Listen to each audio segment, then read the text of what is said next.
এটা তো difficult question করলেন ভাই, যে সেরা কোচ, সেরা ক্যাপ্টেন, ভালো ক্যাপ্টেন বাংলাদেশের হয়ে কে করেছে, আমি বলবো সাকিব আল হাসান। চান্দিকা হাতুরু সিং, আমি আবারও বলছি যে এটা অবশ্যই ও অনেকের কাছে প্রশ্নবিদ্ধ কোচ বা but as a technical coach হিসাবে অনেক ভালো কোচ ছিলেন, কিন্তু আমি এখানেও আবার বলছি যে হয়তোবা তার অ্যাটিটিউড অনেক প্রবলেম ছিল।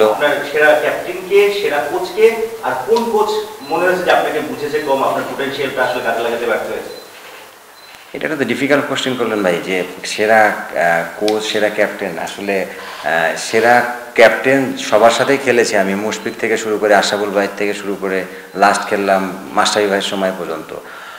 ওভারঅল আপনি যদি আমাকে বলেন যে ভালো ক্যাপ্টেন বাংলাদেশের হয়ে কে করেছে, আমি বলবো সাকিব আল হাসান। কারণ ওর সময়তে খেলে আমি আমার রোলটা কি আমি বুঝতে পেরেছিলাম, আমার সাথে ডিসকাশন করতো ওপেনলি সব কিছু, যে কি আমার রোল বা আমাকে কীভাবে খেলতে হবে।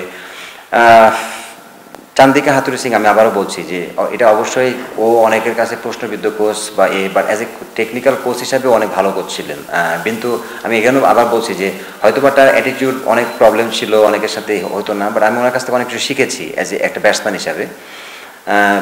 তো ওই দিক থেকে বলবো যে এই দুজন আমার আমার আমার মনে হয় যে আমার কাছে ভালো লেগেছে। কোন কোচ আপনাকে বোঝে নাই? বোঝে নাই, বোঝে না এরকম না, আসলে আমি একটু কোচদের থেকে দূরে থাকতাম, এই জন্যই থাকতাম হয়তো বা একটু কথা বেশি বলতাম না কোচদের সাথে, এত বেশি মানে কোচ ওরিয়েন্টেড হতে চাইতাম না। আমি সবসময় প্ল্যান ছিল যে আমি ভালো খেলবো, ওর সাথে কোনো কিছু যদি পজিটিভ কিছু নেয়ার থাকে আমি নিব, দ্যাটস ইট। এর বাইরে আমি কিছু চিন্তা করতাম না। Double million offer, Walton fridge কিনে পেতে পারেন 20 লক্ষ টাকা, রয়েছে কোটি কোটি টাকার নিশ্চিত উপহার।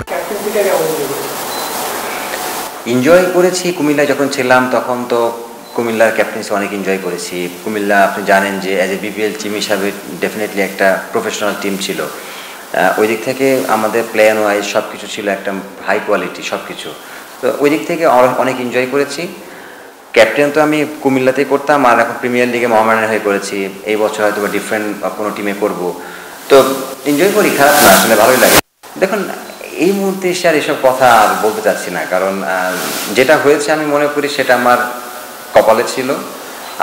আমি বলবো না যে আমি 100% রাইট ছিলাম, আমি হয়তো আরও বেটার ক্রিকেট খেলতে পারতাম, বেটার ক্রিকেট খেললে হয়তো আমি কন্টিনিউ হইতাম, বাট হ্যাঁ অ্যাট দ্য সেম টাইম যে অপরচুনিটিগুলো যদি আমার আর একটু ফ্লেক্সিবলভাবে থাকতো, তাহলে হয়তো আমার কেরিয়ারটা ডিফারেন্ট, ওই অপরচুনিটিগুলো হয়তো বা ফ্লেক্সিবল না, আমিও জানতাম না যে খেলার পরে নেক্সট সিরিজ আমি আসি কিনা বা নেক্সট ম্যাচ আসি কিনা, তো এই জিনিসগুলোকে হয়তো আমার জন্য খুব ডিফিকাল্ট হয়ে গেছিলো।